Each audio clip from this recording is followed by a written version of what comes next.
أعوذ بالله من الشيطان الرجيم. Bismillahirrahmanirrahim. Tarekat Tuo Tambo Alam Pengajian Tubuh. Penjelasan ketuhanan yang Maha Esa atau Tuhan seorang diri.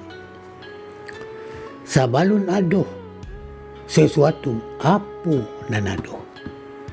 Lihat surah Al-Ikhlas.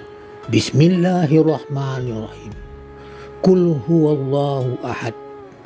Katakanlah ya Muhammad, dianya Allah yang Maha Esa. Perintah Tuhan. Iku pitua Minang atau kaji Minang. Bismillahirrahmanirrahim. Katonyo sifat Muhammad atau pendampingnya. Allah nyawa aku.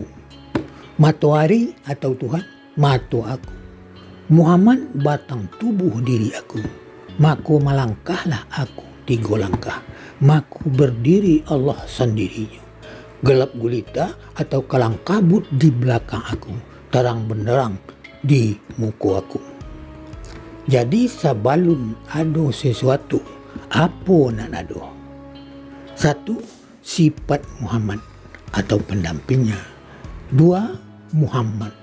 3. Allah. 4. Tuhan atau matahari.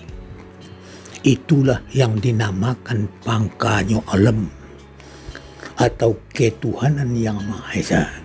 Sama juga Tuhan seorang diri.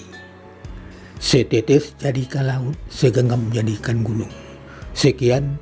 Wassalamualaikum warahmatullahi wabarakatuh.